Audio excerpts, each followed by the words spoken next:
have such sights to show you.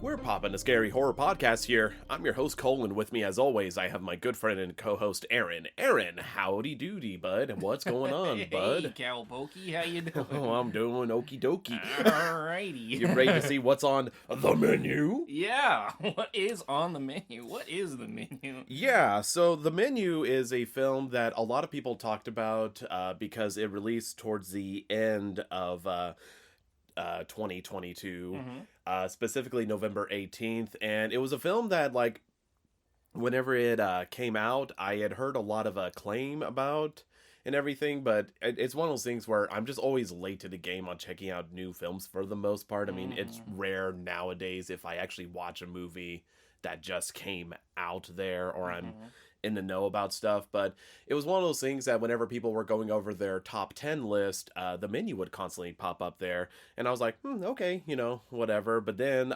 whenever I saw it on HBO Max, we call it HBO Max in this house, not the Max. It's not the Max. Yes. All right. I saw that it was labeled as horror, and I was like, okay. Interesting. Yeah, it's very peculiar there. And it was just one of those things where I'm like, well, I've been meaning to watch it, and we have this podcast here, so why don't we dive into something that we don't know about? Because I genuinely don't know too much about it, in all honesty, so zero context. So did you ever hear about this film at all? Like once we kind of then at the end of the teasers portion of our last podcast finally arrived at The Menu was the title. I was like, I think I remember hearing that title, but I have no idea what this is about. If I had to just guess, I'm gonna say it's like a maitre d' at a fancy restaurant starts killing people. That's gonna. I don't know. I don't know. Or maybe like a rural diner. That'd be a scarier part. I could see Anya Taylor. Isn't Anya Taylor-Joy in this She one? is in this film. Yeah, with her fucking weird face being some blonde country bumpkin. That's the waitress out there, and she's like, "Well, let me get you the menu, hun. It's a gun." You know. I genuinely have no idea what's coming. So I just want to hear your made up plots based on movies titles and the give me a actors that are in it. I think that's definitely a fun premise for a good time there. I don't have anything, but I am very curious to see if it does match up with the hype that everyone else gave it. So we'll be checking out what's on the menu here real quick, and we'll be back with y'all once we watch The Menu.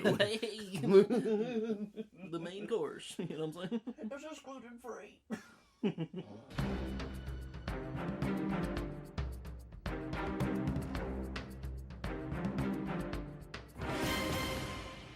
And we are back from watching The Menu. And Aaron, what is your Yelp thoughts about The Menu? My Yelp thoughts?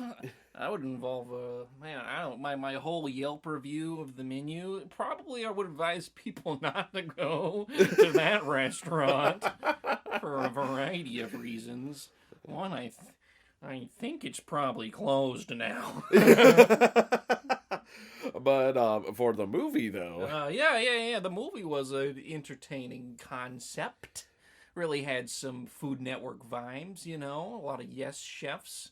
I felt like they did pull some. I made a Gordon Ramsay joke at the beginning, and then I think they made a direct reference to something. I can't remember what it was, but I remember thinking it wasn't like lamb sauce or something, but it was something. Oh yeah, he called somebody a donkey, and I was like, yeah, they're really not shying away from that part. But I think they had some fun with the concept, but it was a meal of a lifetime, I guess. Yes, I would definitely agree with that sentiment. It was one of those things where, you know, it said it was a horror and everything, and I'm like, okay, how much of a horror is it actually going to be? You know, because I feel like horror has like a very big pool. Yeah. Like, I mean, there's some stuff that's like, it's clearly a horror and everything, but then sometimes you get to the outskirts there, kind of like, American Psycho, where it's like, it's not the purest horror there, but there's definitely a lot of horror elements that allows it to be Yeah. considered a part of that genre there. Right, right. It's, Hmm. and you can throw out terms like suspense or thriller or something that are all fairly tangential to horror, but yeah, what to categorize this. It's not, yeah. I guess to give people, because we haven't really given like a full concept, because we weren't super aware of what the movie was about. But I guess for a plot overview, a bunch of pretentious people are invited to like the world's most exclusive restaurant on an island with Chef Fancy Pants, and things go wrong. Uh, I think that's the first time that you've actually done the plot. Nice. oh, thanks. Done the plot line there. I feel like we're talking about it, and I was like, well, people don't know. Absolutely. That's what it's You about. are more than welcome to take care of it. I feel like you've definitely kind of seen concepts similar to this. Mm-hmm. I would say, especially given it had very Saw vibes to it, I suppose. There, just kind of like bringing out some people that are definitely kind of terrible, but you don't know exactly why they're there and why they're being targeted. Mm-hmm. But it's as the plot continues on that you start to realize more so of the motivations of Chef Slowick, who's played by Ralph Fiennes in this film. And I guess we might as well talk about characters since we're already bringing it up there. I feel like he's perfectly casted. I totally believe him as a very, very dedicated chef, like high-end chef there. Again, you mentioned Gordon Ramsay. Definitely got a lot of Gordon Ramsay vibes from him as well. Mm-hmm. Just that sort of like elevated state he puts himself in, while also just making a huge presentation out of everything. Mm-hmm. There's going to be a lot of points that really resonated with me due to like some of the overall beliefs and thoughts I have whenever it comes to elevated culture and everything, how it's perceived. So I felt like Ralph did a very good job. I definitely believed his performance. It's one of those things that as the film continues on, he does these subtle notions, but it's like so vague because again, it's like he's keeping up the professionalism. Like he's always trying to be as much of a professional as possible there. And you know how it is. Like if you ever have a job dealing with customer service and everything, you have to put on that facade. Not, I mean, I guess facade's, the best word, but like that sort of guard of professional air to yourself there, even though if you're feeling one way or another there, you may try to want to act differently than what's deemed professional. So I think he does a very good job with that, and he was definitely great to watch. Yeah, absolutely. He just has a great intensity to him, and you could tell in the way he acted that his character was very intelligent and yada yada and all the formalities, and it was great. It was also great just having his whole crew of people, and yes, chef at all of his every moves, and there's funny things that they repeat back to him sometimes. He's like, "I love you guys," and they're like, "We love you, chef." Yeah, it's definitely great how they characterized him, and you definitely believe he has that sort of air to himself where he can cultivate this like cult-like mentality amongst the other like sous chefs and everything else. But he was terrific there. Who else was super terrific though was Anya Taylor-Joy, who is back again playing Margot, and I really liked her character a ton. I mean, it's probably needless to say she's probably my favorite character to watch in this film, because the thing that's defined very, very, very early on, and I'm talking start of the film, is that she just doesn't get into the finer things in life. She's just very basic, like, just go with the flow, just kind of whatever, because her person that she travels with, Nicholas Holt, who plays the character Tyler, he's very much like the opposite, where he just enjoys like the fancy stuff, the flourishes, and just likes to, be very pretentious almost there. And so they're a great contrast to one another there. But what I was getting at with Anya's performance is the fact that she does a good job the entire time of just seeming so disinterested, which I think playing disinterested is very difficult Mm-hmm. because it's like a level of underacting at the beginning there, but at the same point, you have to show like you actually care and not get to like a Kristen Bell from Twilight sort of level of disinterested. So I think she Mm-hmm. does a very good job of just being like, yeah, okay, whatever this island thing is. Yeah, Hmm. she is definitely very along for the ride, and there are moments where she like tries to be polite enough, but then yeah, she's definitely is like this is a load of barnacles, you know. Yeah, which is great, especially since it's a big contrast to whenever we saw her in the Vitch there. Mm-hmm. So it's really cool just getting to see an actor kind of really um, get to act differently as opposed to being typecast and everything. So I thought she was very well casted, and I really like the journey her character goes through whenever she has to go to this restaurant, Oh and yeah. just kind of seeing how she starts seeing things way differently and how she notices things way more because she's not getting razzle dazzled by the chef and all the fancy foods and everything. So it's awesome. But Nicholas Holt as Tyler, it's one of those things where he's so awful, Yeah. but at the same point, it's so good. If that Right. makes sense, He yeah. is perfect at being unlikable. He is like r/fine dining. Is that a real subreddit? I don't know, but that's I'm him. sure it has to be. I was It gonna say r has to slash be. food, but like he's probably been banned from there. He's actually, and he's actually the person, and It he's just really he's is. got this fucking I've seen him in other stuff. I don't think he's always typecast this way, but he's definitely in this movie as this perfect smarmy little shit-eating grin the entire movie, and he's like, oh. The first dish he gets, he eats, and it's like the little palate appetizer thing while they're on their boat before they even get to the island. And he's like, "This is just laughable. This is laughably good." And I'm like, "Man, I would have left right there. I just started swimming. Like, I don't even care about the horror aspects. I would have been like, this is enough horror. Just get me away from this guy." Oh my gosh, yeah. It was one of those things where he would constantly say and do actions that I swear to God I have seen before from other people that have tried to Mm-hmm. show off and everything.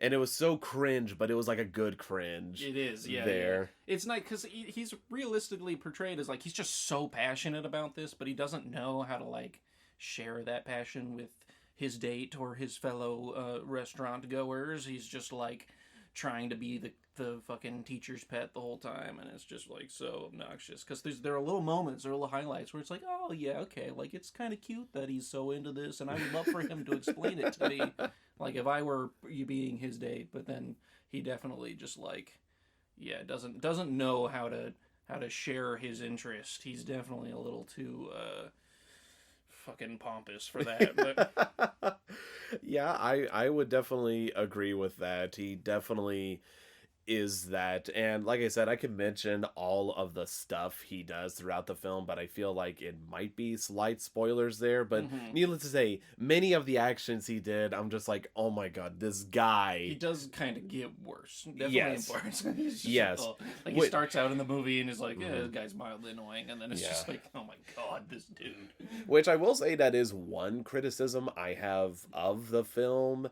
I mean, I say criticism, it's not a very strong criticism, but it's like in order to establish the point about the rest of the patrons that are eating at the restaurant, they kind of really go super far out just to say how not good people they are. They are kind of a cast of stereotypes, which I don't think is necessary for this movie because like they get plenty of time to be developed. All of Yes. the customers.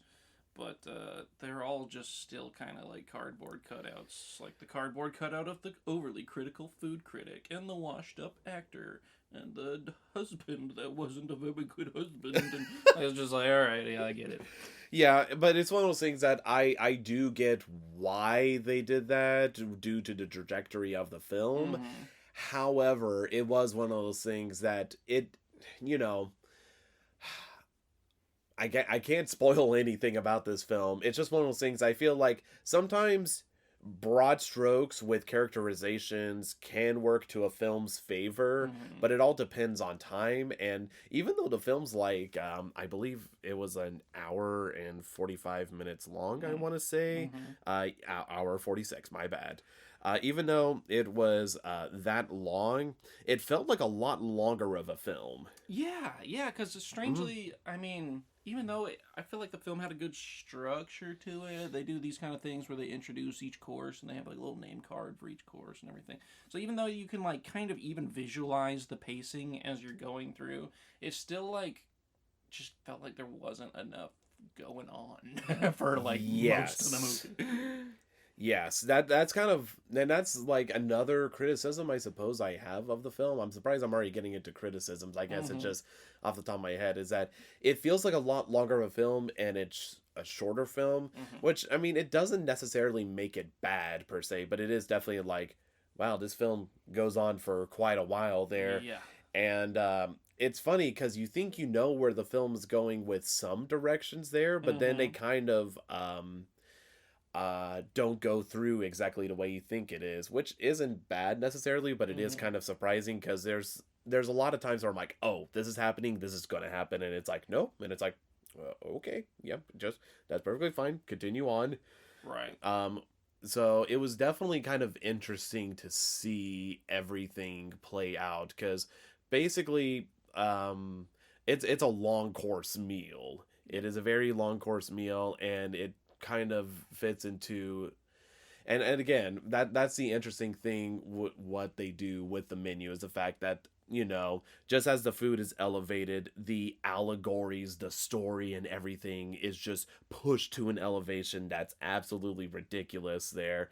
And because of that, it does feel like it adds to how long the movie feels like it goes on, which is not a bad thing. I mean, in all honesty, I still enjoyed my time. I was just, again, surprised that I was like, wow, this film feels like it's going on for a while. But I think it's also because that whenever it comes to horror, I would say it's definitely more in the suspense thriller sense of horror, Yeah. as opposed to like true horror there. So I feel like, you know, if you ever have like stressful, suspenseful scenes, it feels like it just goes on much, much longer because they're really just, you know, letting you sit there and absorb all of the tension. Yeah, no, absolutely. That being said, and I can't really explain why until spoiler territory, but a lot of like the suspense got deflated for me personally, because they kind Yeah. of tell you where they're going partway through the movie. I was And so then you're surprised just- by that. And you're just waiting for that to happen for the whole rest of the movie. Yeah, I thought it was very surprising they revealed their cards that early. Yeah. As opposed to, but again, I guess they just needed to add more tension to it. So I guess that's the only reason. But still, I was very surprised. I was like, oh, okay, well, cat's out of the bag, I suppose. Right, but it didn't even feel that tense to me. You know what I mean? Like obviously we're watching a horror movie, and you know it's not, you know, it's not going to end well for everybody on screen. But it's like, you know, there was just so little action upon the words that were spoken. You know what I mean? It was just Yeah. like. The suspense was drained from me a little bit because I was like, all right, well, get on with it. Like, Yes. make something happen. And there was a lot of like eating and talking and philosophizing, but not necessarily a lot of action, and not even like a lot of teasing that action was to forecome. Because it was like, Yes. you see some stuff, but it wasn't necessarily like, oh no, what's about to happen? You know, for most of them, there's definitely, oh no, what's about to happen moments in the film, but most of the film is not, oh no, what's about to happen, which is usually what I would categorize Yeah. as traditional horror or whatever. You're like, oh no, something's gonna happen. They're just like It's like 2 of those moments. I don't know. Yes, I would most certainly agree. Granted, there are still some horrifying moments that you're like, holy hell, but at the same point, you are totally correct in that sense that it is definitely not like that at all. I will tell you, we could go through every person that's there at the restaurant, but I feel like they do get each development and you know who everybody is, but again, because it's broad strokes, it's hard just to be like, yep, there's this person, this person. One person I do feel like does deserve a standout recognition is John Leguizamo. It was one of those weird things like, hey, there's John Leguizamo. Sid the Sloth, baby. Let's go. Yes. He was also Luigi in the Mario Bros. Movie. Like the live action Yeah, the live action. Mario, Luigi, Mario. That's funny. So it was funny seeing him. I was like, hey, John Leguizamo, which I was like, he's fine. But it's Hong Chow who plays Elsa, aka basically the head person that kind of is helping organize this whole thing. Yeah, she's like the maitre d' or like the hostess or something, I don't know, but she's in charge of like the staff and making sure the customers are fine. Yeah, she you know early on she is also dead serious about her job. I mean, heck, you already know that with a lot of the chefs, with all of them chanting yes chef, but the way that she responds to like sarcastic comments or negative feedback or anything, she honestly scares me. And you know, she's not very threatening as a person. Like I said, she's just like this, you know, very silent person there. But at the same point, I am horrified of her at the same time. Right. And she's really good at also continuing the horror because, again, with man, I was about to say Chef Ralph, Chef Slowick. He's in the kitchen, you know, overseeing everything there, and so she's there in the dining room just to continue that tension and everything else, whether it's like her comments or the way that she corrects people and everything. It's honestly like a really well done performance there, but it's like, I wouldn't say it's like one of those things that's like, oh, it's like the perfect written character. I feel like the actress hit it out of the park. I just feel like in the writing department, it's also kind of a broad stroke. Yep. But that being said, the actress hits it out of the park, does amazingly well.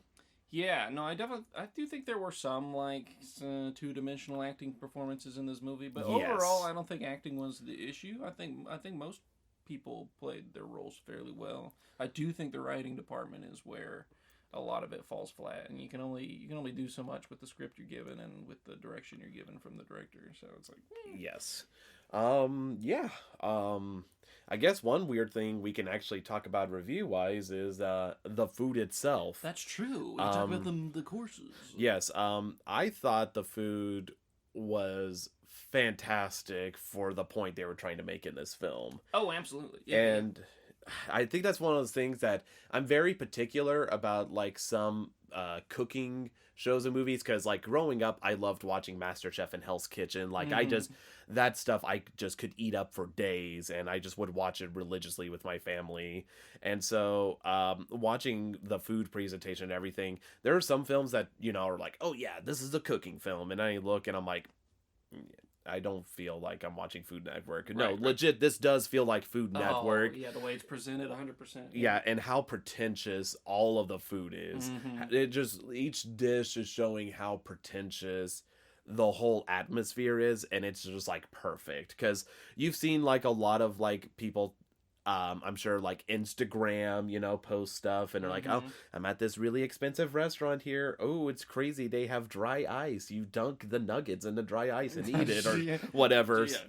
Something like that. Stupid bullshit food. Yes, exactly. And that's one of the things I'll talk about later, but I loved the food presentation. Yeah.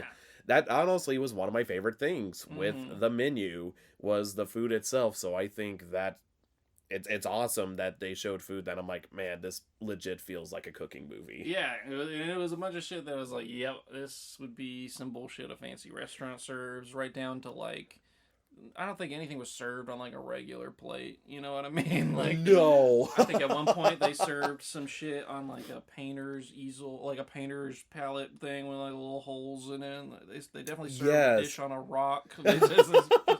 Just a bunch of shit. Which, it was funny. This is like a side note. Seeing them like because the Rock is like the second dish, I think technically, but whenever they serve it out, it immediately made me kick back to something I saw on MasterChef or whatever. It says like never put anything inedible on a plate. You know, I remember that was like a hard thing that hit at home, and I'm like, I don't know. I don't think that rock's edible, boss. That's a no-no in the cooking world. Gordon Ramsay's going to be all over that. But again, I felt like it fit with the overall like theme and story they were going for. So I guess I'll give it a pass. But that was just one thing I did genuinely enjoy. Because like the other thing is I really love how they gave the tour of the island at the beginning, kind of showing through and kind of being like, this is where we are harvesting oysters for later for dinner tonight. And they just showed like the smokehouse. And I thought like overall the setting was really good, especially for the majority of the film you're in the dining room. And I just love the way the dining room looked. I felt like the colors they chose for everything was like fantastic. And it never got boring, which is good. Considering you're spending a lot of freaking time in the restaurant. But I was a fan of just them showing the layout, and it kind of gives a premonition of what's to come, because you know they're showing like the smokehouse there where it's like we age it for like 184 days or something like that. 152. No, thank you, Aaron. See, man, you don't want to go that long, because then the bacteria will get introduced. It'll slip into your spine and cause you to be paralyzed, and then you'll die. Man, that was a close one, Dan. I was listening to the presentation. See, that was my bad. I was looking at the meat hanging there, and I'm like, I want to snap it to a Slim Jim. Oh, yeah, it'll look good. But, like, showing that and, like, all the chefs' living quarters and how they live, like, right next to each other. In, like, a bunker, it's just a good foreshadowing for what's to come, basically. But, so setting-wise, I thought it was just fantastic. I really enjoyed the overall location and it kind of fitting well into the story. The other thing I did like a ton is like they have, you know, segments where it's like, you know, first course, second course, and then as they present the dishes, they show the dish and then all the ingredients. Again, it's like stuff you see on Food Network, which I think helped sell it even further. And I always enjoyed seeing what they would say is in the dish and everything. So that was another thing. So surprisingly, the most enjoyable thing about the horror film was the food itself. Yeah. You know? Well, if you're going to call your horror movie The Menu, then I guess that's not a bad thing to be the best part. But yeah, I think that's definitely good. It's definitely good. Man, I'm trying to think. I will say, just since you mentioned the location, I agree. I like that they kind of gave you a little tour of it at the beginning, but I feel like the movie does feel a little claustrophobic, where you kind of are stuck in the dining room for most of the movie. And even though the script itself does take efforts to like leave the dining room, and they do leave the dining room sometimes, you know, like the camera itself will be outside the dining room at times.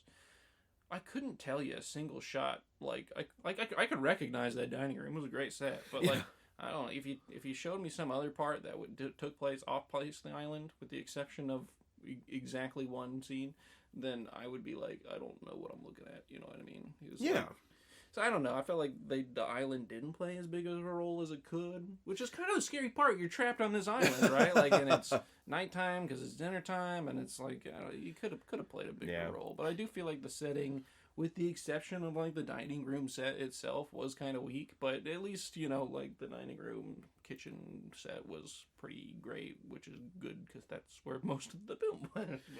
Yeah, I feel like maybe that was intentional, them keeping them in, because I understand what you do say, because they do have like a lot of like cool areas they have that you only basically see once. Right. Like you see it once and then bam, that's it. But I'm guessing that you just are stuck in a dining room in order for them to elevate the horror, as if, you know, they can't go anywhere. But I do get exactly what you're saying. It's just like after a while you're like, man, you chose such a cool location for shooting and everything. It's just one of those things where I just, in any movie, just like where you're stuck in one place, where the actual characters are stuck in one place, it can get really hard to not like have the audience feel. And that might be one of the reasons why I felt like it drug on so long, is because there wasn't a lot of change in scenes, you know what I mean? It was like, and we're back. You know, they'd do the little title card of the island, and it'd be like, and now we're serving bullshit on a plate or whatever. And then you'd go right back to the restaurant, you know what I mean? So, like, Yes. I understand, like, why, but, yeah, even in the scenes where we were briefly outside the dining room, I feel like I just didn't get enough of, like, the extravagance and bullshittery of the island, which could have played a bigger role. Yeah, that's fair. That's just That- me. No, That's my little thing. Yeah, no, that's fair. That's a totally fair criticism there. Let's see. I'm trying to think. Aside from the stuff we've mentioned, is there anything else we could talk about before diving into spoilers? Yeah, I don't think so. I mean, we could do like a brief. There's so many characters. There's like the whole crew itself is a character. There's like 10 sous chefs or whatever. Yeah. And then there's like, I think because each table serves like a little role, but they're not very deep characters. We did kind of mention a few of them already. I think the ones we haven't mentioned yet were like the business bros. There's like 4 business bros at a table. Yeah, all 3 of them. Yeah, there, yeah. And then his mom. His mom is also there, and she drinks a lot. But that's with there's like the older couple that's like the regulars, and then there's like the food critic and like the person from the magazine that's there, and then the John Leguizamo and like who his plays, like, the assistant. Yeah. who plays like a kind of washed up movie star, and then his like assistant producer thing. Yeah, and then that's it. Is Anna Taylor-Joy and Tyler, and that's it. yeah, and it's not to say the other actors and actresses do bad. It's just the fact that they don't have a lot, and they're just kind of more so for added cannon fodder, I suppose. They're a little bit of background characters. Yes.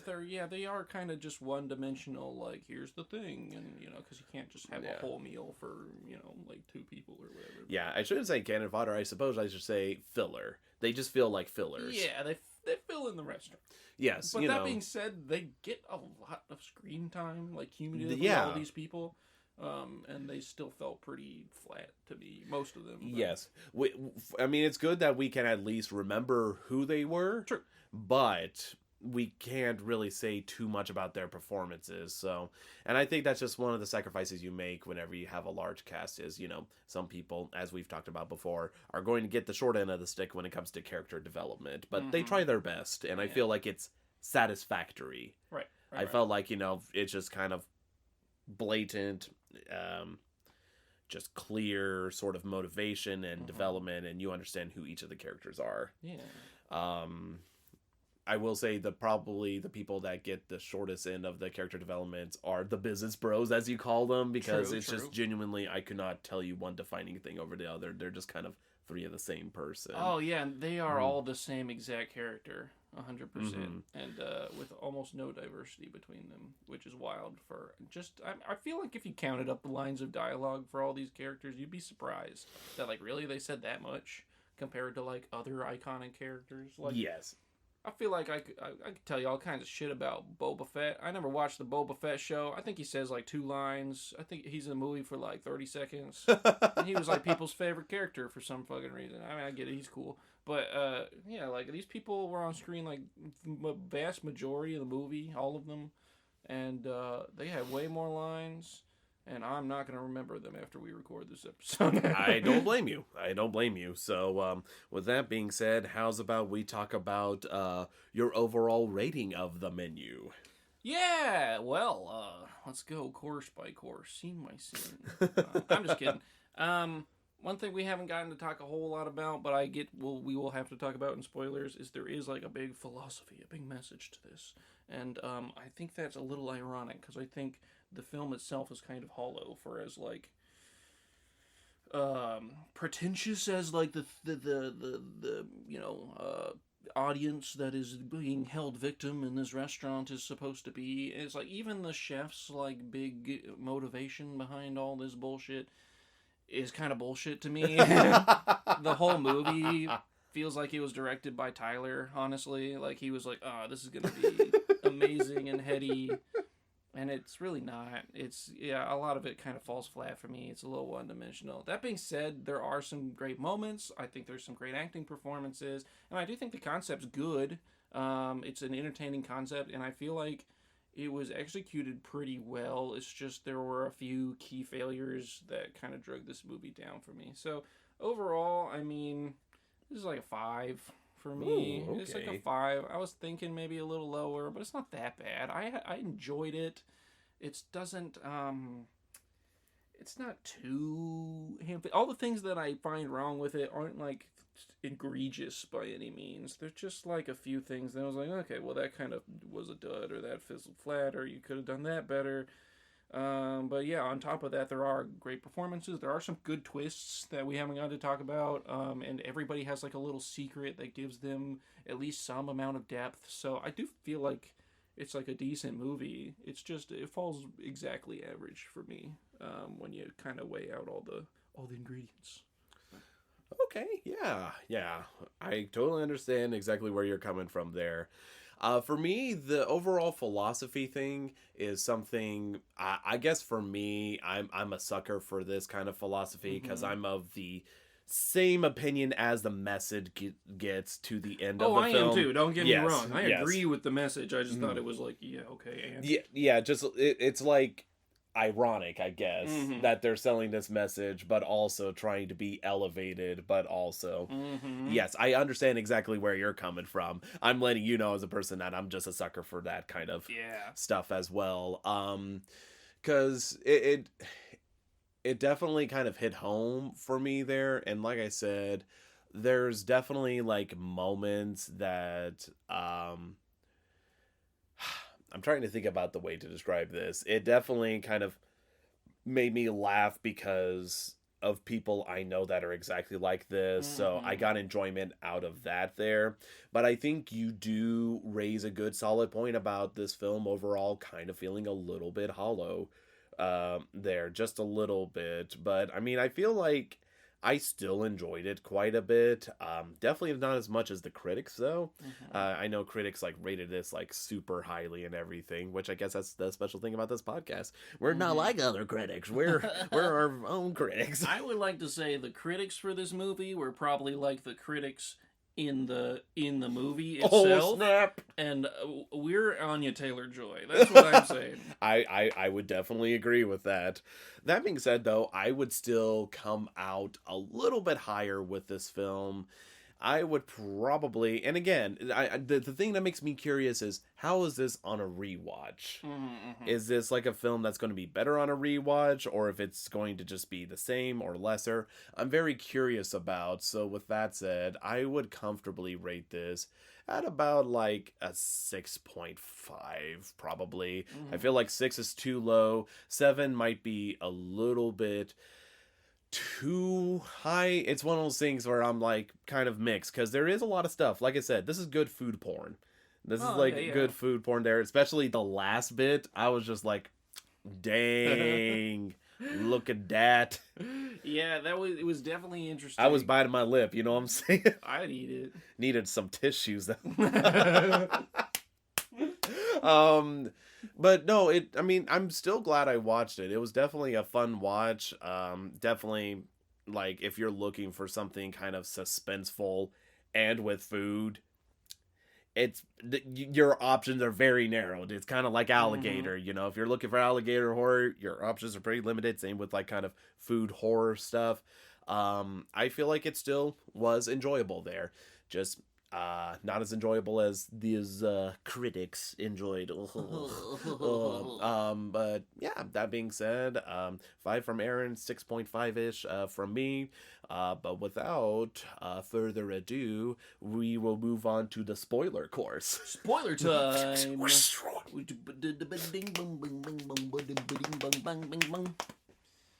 guys ready? Are we?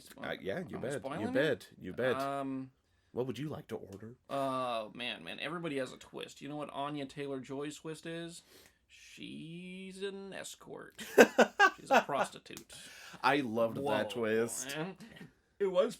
I think that was one of the ones that was set up a little bit better than the others.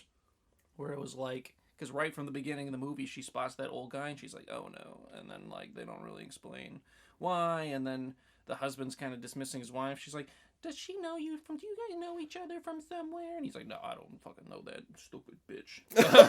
He doesn't say that, but he's like, oh, you're being crazy. You know? And then it turns out later is like, oh, well, she used to watch him jerk off.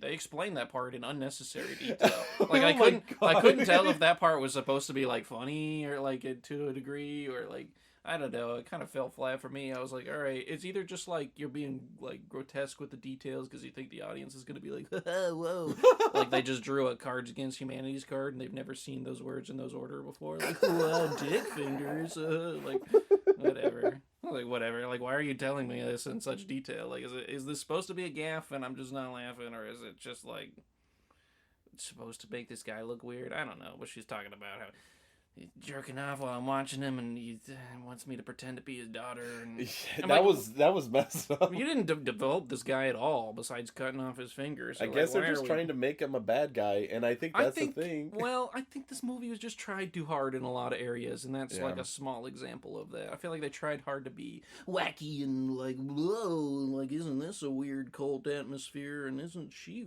interesting because she doesn't play by the rules either, just like the chef, and now she's going to tell him she doesn't like his food, and then she's going to talk about masturbating. And it was like, okay, whatever. Whatever, man. The thing is about her being, like, seen as an escort, it's one of those things where it starts to make sense and add up, because you're wondering at the beginning of the film, like, you know, why is she even going to this island there? And you're thinking, oh, it's just for him. But it's like... Yeah, it seems like in the beginning, like, she's his girlfriend, and then there's a little bit of mystery of, like, wait, who is she, though? And so, because they set it up, and I do feel like while there is bumps in the road of, like, her character reveal, I guess, I might as well say, I do like a lot of the turns they make, because, again, like, a lot of people cut, like, a lot of the staff cut looks at her constantly. Yeah. Especially, the chef, Bear, basically, he's, like, looking, and he's just kind of confused there about, like, her just not eating like everybody else, because she's just like, right, because she wasn't supposed to be here. There was a different name card on her table. The guy was supposed to bring his girlfriend, but they broke up, and now he brought an escort instead. And so I like that he immediately knows, like, something's wrong and everything. And as it continues on, you know, obviously it's revealed, and you start to dive into his philosophy about it's us versus them sort of thing, where, you know, they're the hardworking class, whereas they're like the 1% sitting on their ivory towers, basically. Yeah, he's like basically, I think he separates in the film by saying like they're takers and we're givers. Like we're the ones that make things and they're the ones that take things. It's like a kind of diluted progressive message of like we're the means of production and they're the bourgeoisie or whatever. It's like, I get it. I'm cool. I'll suck a Marxist dick right now if you don't think I'm enough of a socialist. But it's just like a Hollywood version where he's like, yeah, I don't know. Yeah, it definitely is. It could be a little bit cheesy whenever it comes to it, you know. But I do like the overall, like, thought into the story about this happening and this chef having this belief and everything. I will say one of the things that I did really like a ton that just kind of cements how awful Tyler is. Because, I mean, for the most part, Tyler's just been gushing on and on. Like, he's that one guy in your humanities classroom that has talked about why the curtain is red for 45 minutes. Oh, he's the guy that raises his hand every time, and the teacher kind of waits to like see if someone else raises their hand. Yes. And then begrudgingly is like, okay, Tyler. Yes, that is him. He starts doing that, and then they explicitly say, don't take any pictures of the food, which you saw him do like on the boat there, but in the restaurant, he's quickly trying to take pictures, and it's like, okay, yeah, he's not supposed to do that, but it's like still, I guess, harmless. You're just like, whatever. Which is so funny to me because he knows he was gonna die at the end. Yes, that's the thing. I guess he just really wanted to live these moments in case he lived. I just got up to the Instagram. And so that is so funny now that you mention it. Like what they didn't have any internet access to their cell service or anything. They established that. So he's just taking these pictures, and then his big secret was that he knew they were all going to die at the end, and he didn't care because he wanted to experience this. Which is a good twist, but now that you mention it, like, does why was he taking pictures then? Because then he's like, oh no, the chef doesn't like me, and I was like, well, didn't you just, if you knew this was going to be the last time you saw it anyway? Yeah, and then secondly is like, he steps it up again because Anya's like, yeah, this isn't my kind of food. I'm not really into this. Mm-hmm. That he starts to be like, well, here, hand it over to me. And he just like wants more of it. Mm-hmm.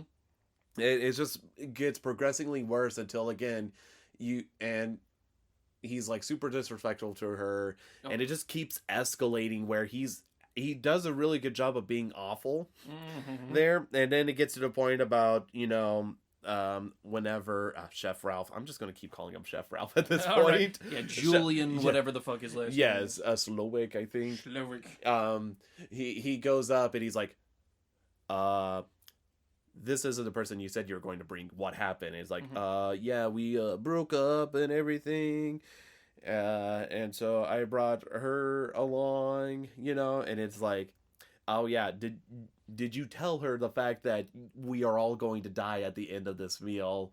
And he's like, and it is like, why did you not come by yourself? He's like, I didn't want to eat alone. Or No. wait. Because he was like, why did you bring her or whatever? And he's like, because you wouldn't let single patrons. That's what it was. Okay, I thought it was just he didn't want to be alone, but no, yeah, like they wouldn't. still So he needed to awful. do this. Yeah, It's still awful that he did that, but again, you believe it because he's like, oh well, it's just an escort, Mm-hmm. it's whatever. Who doesn't kill hookers? I mean, Yes, exactly. That's part I of played GTA. I mean, whatever. I mean, that just comes in a line of business, they But know what they're getting It into. does unironically reinforce the status that like these people don't view service industry people as like humans. They're like whatever. They're there to serve us, and if that means dying with me so I can eat this meal, that's what you're here for. That's what I pay you for. Yeah, which I do like a ton. Like I said, I do like the message, but I do agree that it is kind of more cheesily painted on there. Yeah, some people were worse about it than others. The business bros were like the worst ones about it. Of Yeah. just being like, I'll fucking own you, dude.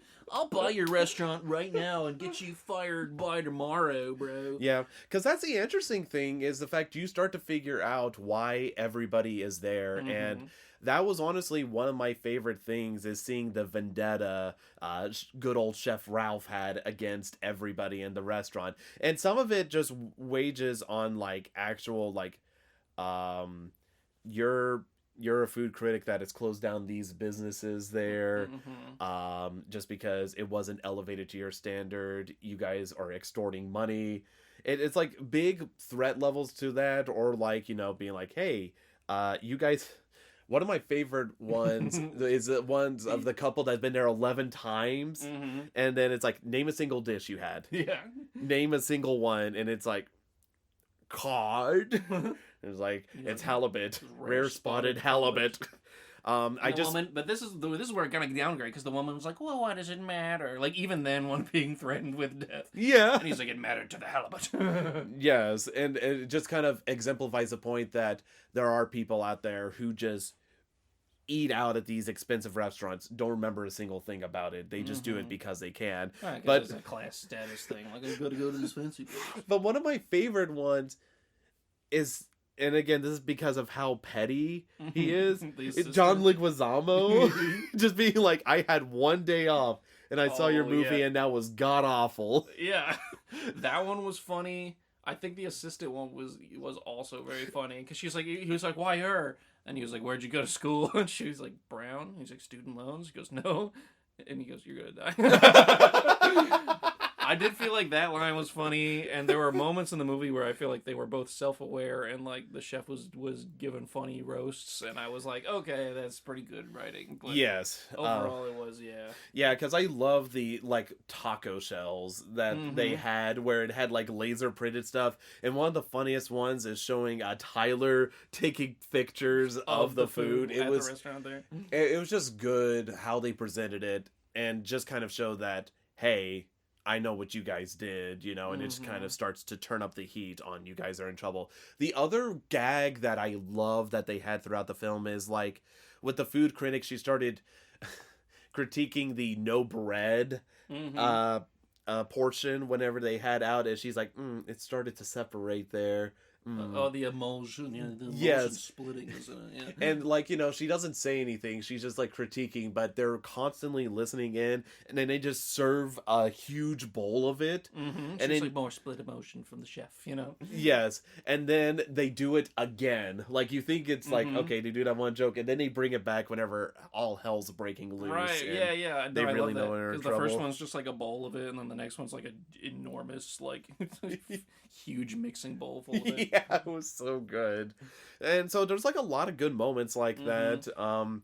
And I yeah, do think just the visuals overall were one of this movie's big strengths. I would agree. Yeah, I not- think it's definitely up there. Not just the junk, just like the food and the presentation of the food, which was awesome, but like the ideas they had with it, the set itself, even the little details of bullshit like the silver engraved door or whatever. It was like, don't go through that door, even though that plot point I feel like was not as strong as it could have been. It was not. It was still just like, of course, a restaurant would have like a silver gilded door, like of this caliber. Of course, they're just bullshit. Like you can even tell, even the stuff that was barely on screen. I noticed they have that lighting that has like it's like the ceiling. The entire ceiling is lights, but then they have like these little curtains that separate it out and make it warm, like up in the ceiling and make like a wavy texture. And I was like, I've seen that at like fancy like conference centers and shit that are just trying way too hard to like have a hard dick the entire time to be like, aren't we fancy? Look at this light fixture.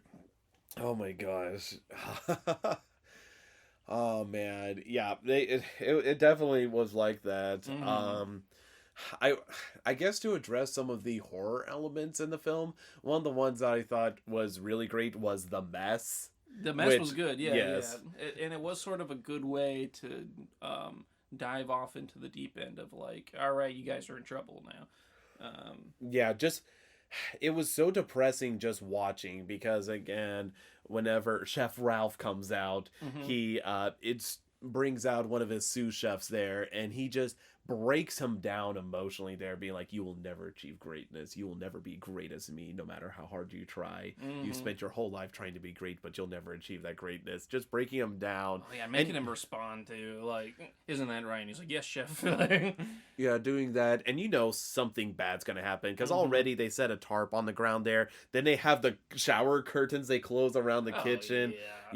I knew he was dead. Oh, yeah. I absolutely. But A million seeing percent. him pull the gun on himself and put it in his mouth and pull the trigger, I was like, oh my gosh, that's brutal. Yeah, And then they just roll him up like a tortilla and carry him out. right, and then they serve the mess or whatever. Yes, exactly.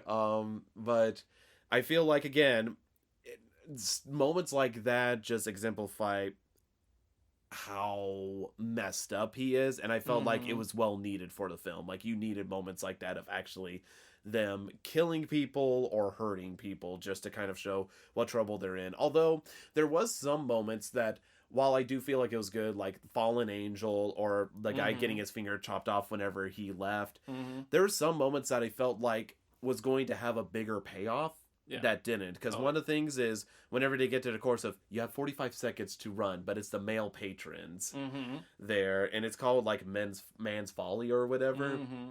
and it's like we're going to chase you down and everything. And then I'm like thinking like this is kind of like, oh, they're going to start axing them off or something like that, but nope, they just catch them and bring them back after. Yeah, and there was Uh-huh. even like he began to explain. He was like, you guys have 45 seconds to run. If we catch you, then we will," or whatever. And the guy just like bolts. And then they're like, "Oh well, I guess 45 seconds starts now." And so it sounded like there was going to be some dire consequence to being caught. And then it was just never addressed. Yeah, so I felt like it kind of sucked the gusto out of it. Yeah. Like, I felt like it was a good idea. It's just like by the time they're captured, which I guess is supposed to exemplify the fact that Chef Ralph wanted to have sex with one of the other chefs there. Yeah. Um, And she was like, "No," and then he said no, and then he didn't talk to her for 8 months.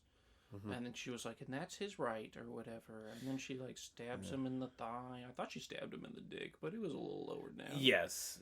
And then and then he's like, "Great, now you guys run." And I just was like, that was a little convoluted of a message. Yeah, a little bit there. I will say it does lead to some great moments again where Tyler, instead of running away, is trying to look inside the restaurant because he's just so obsessed with this restaurant experience that he wants to see everything.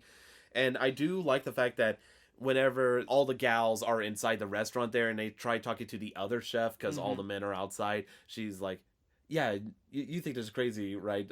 They're not really going to kill us all. It's like, oh, yeah, no, yeah. And it's like, how can you be for this? It's like, well, it's my idea. Yeah, she was like, that was my idea, actually. This was after, the critic was trying to, like, rizz her up and being like, this is really quite good. Oh, God. You should open up your own restaurant.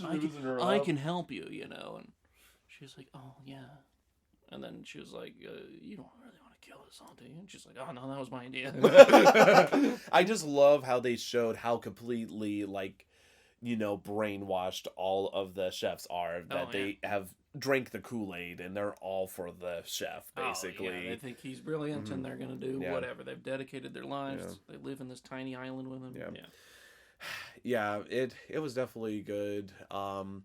I do like how there is multiple times where the chef talks with Margot, and kind of you see that he has like a moral boundary, I guess, that he's like, you're one of us. I can recognize that, even though she didn't explicitly say at first that she's an escort. It wasn't until later. But I do like how Margot decides, yeah, no, I'll be with you guys, but obviously she's just doing that just so she's able to get away with more stuff. Right. And you can tell she's the only one really throughout the whole movie who's trying to like mastermind how to get out. Yes, she's the only one. I mean, granted, other people try to get out, but it's by brute force, whether it's trying to break a window or trying to go out the front door or something like that. But yeah, it was definitely interesting. And I will say, Tyler's demise. Oh my gosh, that that was both great and awful to watch. Yeah, I like that conceptually, but I think at the time when I was watching it, I was like, I know exactly how this ends. Yes, it's definitely predictable, but still is a good idea, even though you're able to see where it's going, because again, he's like just been so like flaunting his knowledge about like the culinary arts and everything like that whenever he's like, hey, you're the chef now, what do you want to cook? And then he's like, cook? And he's like, yes, you're the chef now, you clearly know your stuff, show it, like make a dish for us, basically. And he's like struggling, and I love how terrible he was shown cutting up the food and everything. And then it's like you see like whenever he's cutting a big slab of butter there's like bits of onion stuck there, he's not using different knives and everything.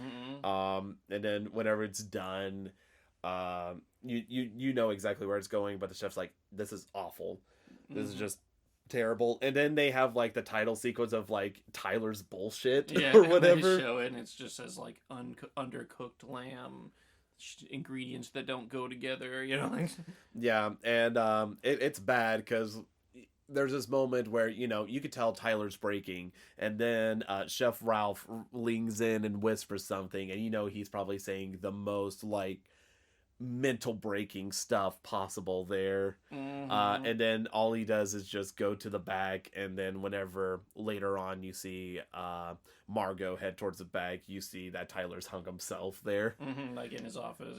Yes.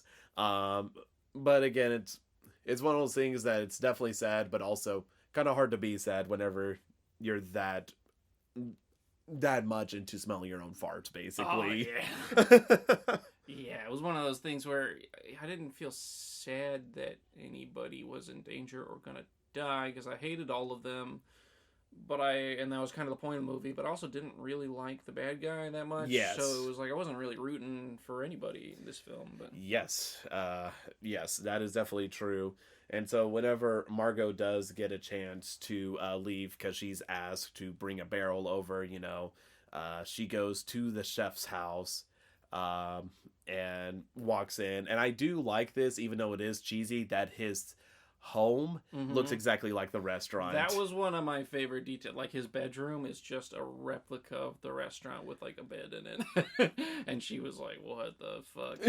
I actually thought that was pretty great. Okay, I awesome. liked that. And then there was a replica of the silver door or whatever. And and she opened it up, and it was like his actual room full of memories or whatever. But Yeah, which I did like a ton because I felt like it was symbolic of his mind, you know. You see, like, I feel like whenever it comes to, like, you know, their homes and stuff, it's kind of a reflection of their own mental state and everything. So I felt like his deep repressed memories being behind a door that's like locked away and everything makes sense. And I also do like how, I'm sure it's because of story purposes, but it's because of the maitre d' has the key and everything there, that she has it around her neck. And after Margot has like a knife fight that I felt like should have felt more crazy, but somehow kind of felt more generic, if that makes sense. yeah, it was pretty. I felt like it should have been cooler than what it was. And they do like cool stuff, you know, they're like in the kitchen, Anya's like actually grabbing a grate and throwing it on her and other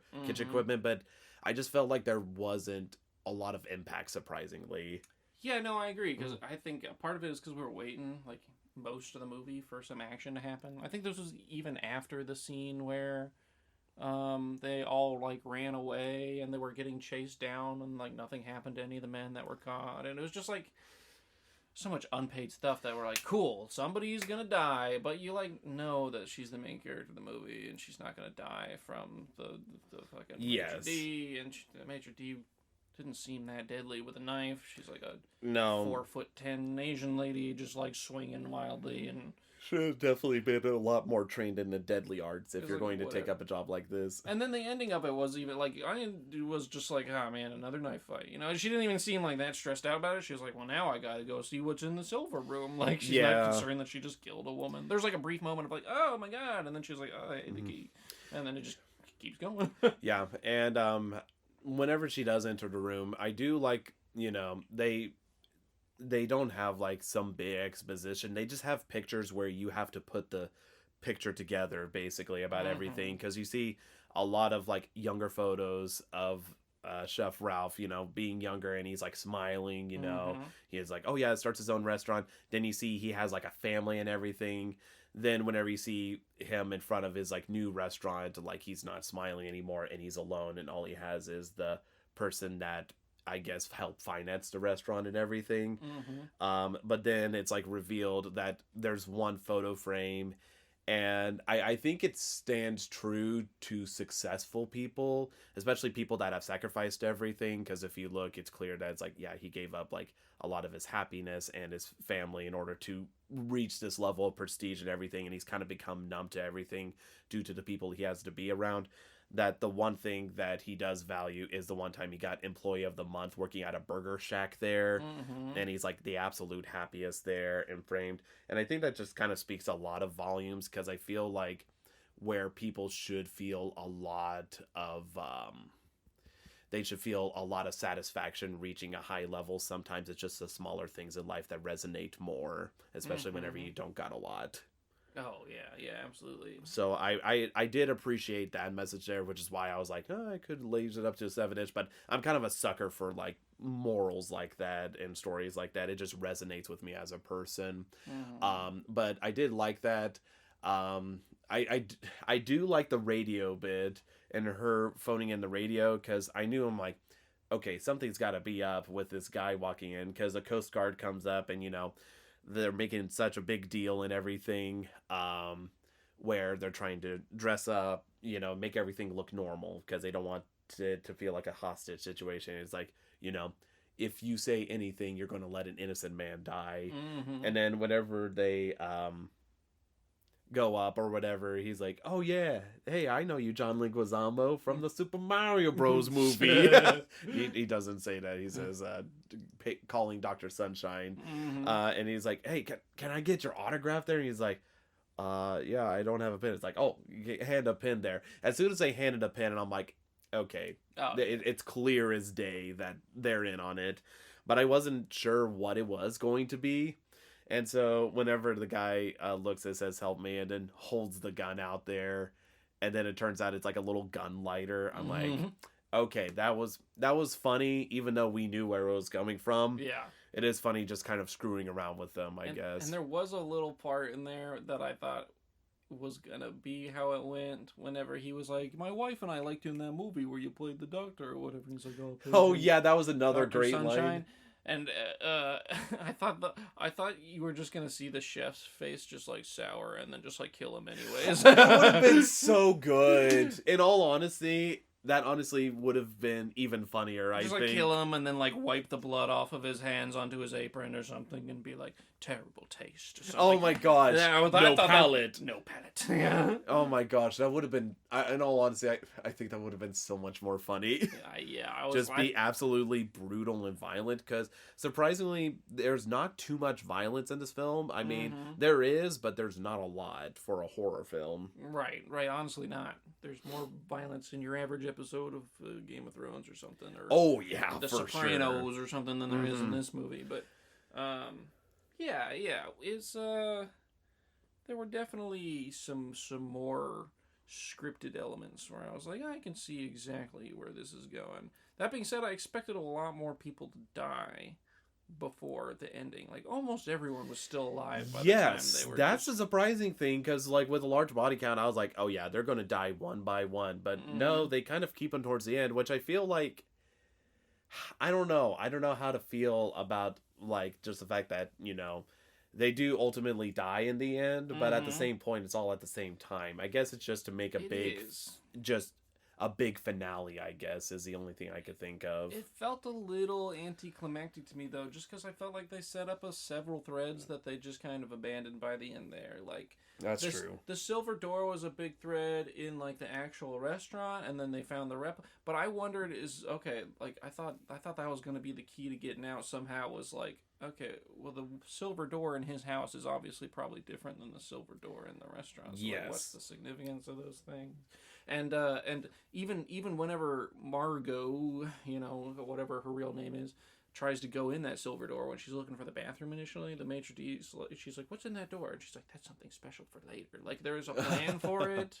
Like, but she knew that she was going to break into the house and then stab me and then open that door. Like, no, you didn't know that shit. Like, it's just, they just kind of set up shit that never paid off. That's true, yeah. The mother was there, and he never really explained why he wanted to kill his own mother, besides maybe that she didn't, that she married an abusive husband. I don't know, it wasn't explicit. She was just sitting there drinking the whole time and didn't seem to mind that she was going to die and everyone else was going to die.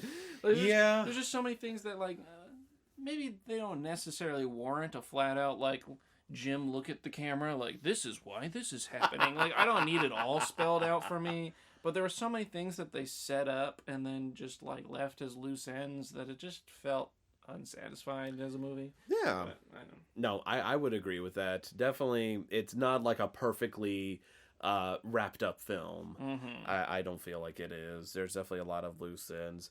And I will say, whenever it comes to the ending there, I do like the idea on paper of what they did, where basically, you know, Margot's thinking, what do I do? And then she decides, you know, basically she's not happy with the food and wants something different. I feel like while it could be deemed cheesy how they did it, I do like it. Like, I'm a sucker for cheese, I think, if it's done well, correctly. But she just remembers the photo and everything and asks just for a plain cheeseburger. Like, nothing crazy, no frills, nothing fancy, just a regular cheeseburger there. And just seeing, like, Ralph make the cheeseburger and him having, like, subtle hints of, like, getting that flashback of nostalgia and happy and just getting down to good basics of cooking and everything. I really like that scene a ton. And even whenever it came to, like, the, like, little food title, I guess, it just says, just a good cheeseburger or whatever. And I do like it symbolically, kind of just, you know, reminding him why he loved cooking in the first place there and just bringing it back to that simple thing. It was pretty cheesy because I was not expecting her to get away with that. I was expecting, here's a cheeseburger. Okay, you're all gonna die. Right. Still, like, you're still a part of it there. So while it is kind of like, I guess, that Hollywood sort of ending there where she gets to leave and everything, I did like it for how cheesy it was there. Just like her eating the burger, being like, "I'm sorry, can I get this to go?" And it's like, yeah, sure. And so then getting it to go, and then her paying the $10, and then her being able to leave there. I honestly, no joke, thought the other patrons were going to be like, "I'll take a cheeseburger too." I thought that was gonna happen. I also thought they might say something because she didn't leave a tip. She just put $10, and I was like, for all this like class consciousness bullshit, like why didn't she leave a tip for her fellow You don't service tip fast workers? food workers.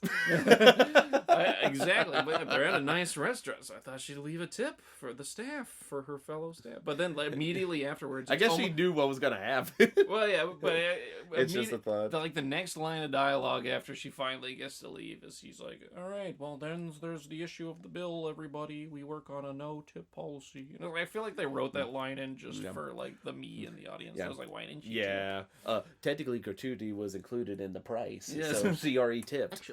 Actually, So it was cheesy and everything, but that was a good looking cheeseburger. God dang, it did look pretty good. Mm-hmm. And then yeah, I agree with you. I do think it was a cheesy message, but I like it. Isn't that? And forgive me because I've never actually watched Ratatouille. But isn't that just like the plot of Ratatouille? you need to stop and watch Ratatouille, bro. I should, but isn't the bad guy in that film also like reminded of his simple cooking ways or something, and gets his? Isn't that like the point? Of I mean, do you actually want me to spoil it? Yeah, go for it. Because I've seen that scene where he like eats the ratatouille or something. He's like, oh, or whatever. Oh, and he's like taken back to his childhood. I don't know if he's the main bad guy in the movie or whatever. But I've seen that clip. He's not the main bad guy, but he is an antagonist there. Mm-hmm. Yes, that is.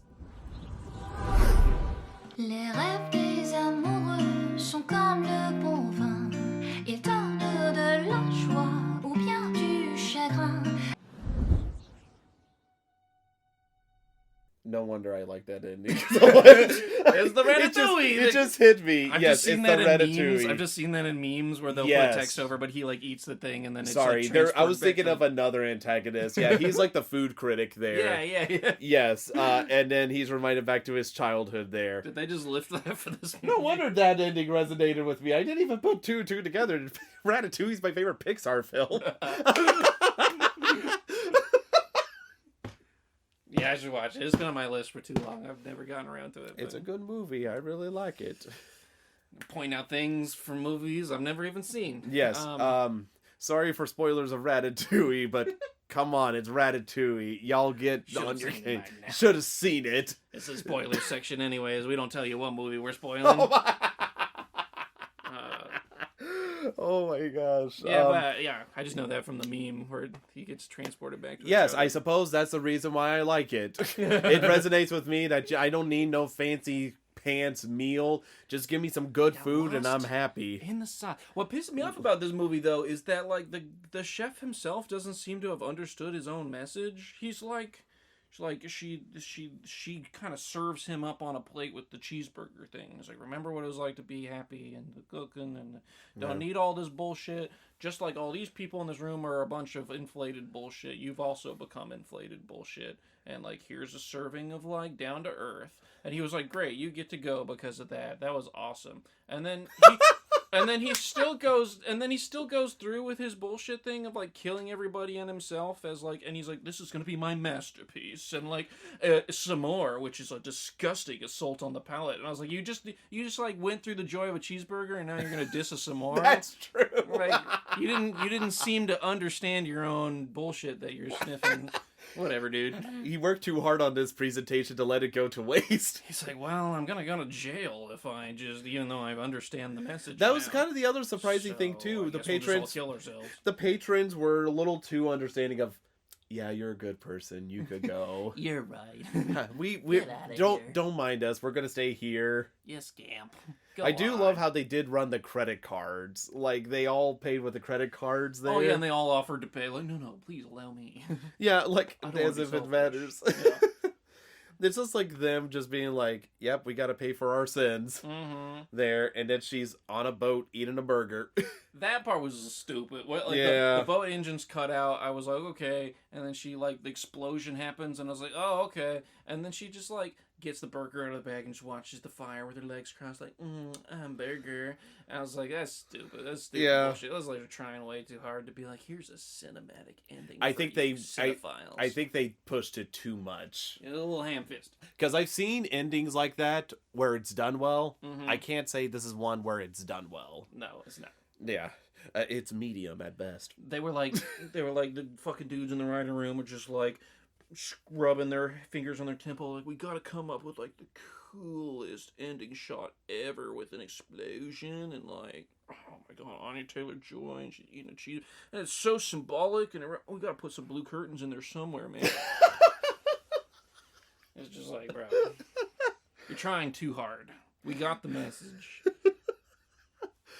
Oh my gosh, yeah. Yeah. That was my 2 cents. That was like, really? She's just gonna be eating a cheeseburger, watching the explosion, like the sole survivor of this, while she's stranded out in the middle of the ocean. Like, come on.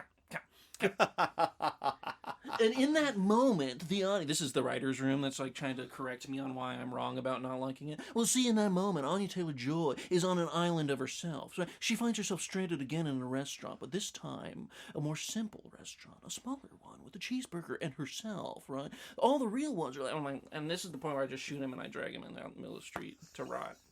It's like, you are the person in the movie you're making fun of now. Like, bro, you're trying way too hard. That's my soapbox for the ending of that movie. Ain't no Ratatouille. That's what I'm saying. No fucking Ratatouille. My review of Ratatouille, no joke, 10 out of 10. What this guy needs to do, whoever directed this movie, needs to get a little rat under his hat. That's really good at directing movies. And they'd have a much better time with this flick.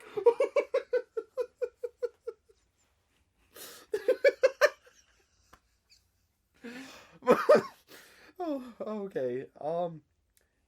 Anything else you want to mention with this film? Man, no, I think we covered it. I think that's all I wanted to say. I honestly, even if I had anything else to say, I feel like that's too perfect of an ending to spoil there. Well, thank you. Yes, thank you. I guess that movie got its just dessert. Yeah. Now cut that part. Leave it. The last thing I said was better. Don't include that. Oh my god. I just ruined the ending like they ruined the ending of their own movie. How's that for some symbolism? Oh my god. Okay.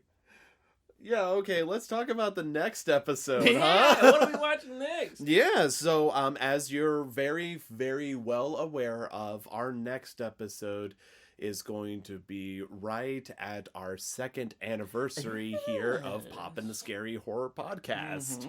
And because of that, you know what's up next, boyo. I'm guessing Texas Chainsaw Massacre 3.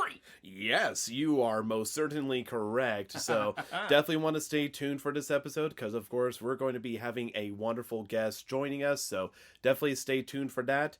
And thank you all so much for listening to this episode. We'll see you all again next time when we're Poppin the Scary with Leatherface, the Texas Chainsaw Massacre 3. Rev up those fryers, boys. Rev up those fryers, boys, because I am my leg! Be sure to subscribe to our YouTube, Castbox, or iTunes platforms to stay up to date when new episodes drop. To see what Aaron and I are up to, check out our respective Twitter accounts. For me, it is @CoalkirkVA, and for Aaron, it is @AnimalGameDev. Thank you all so much for listening to our podcast. We'll speak to you all again next time when we're Poppin the Scary.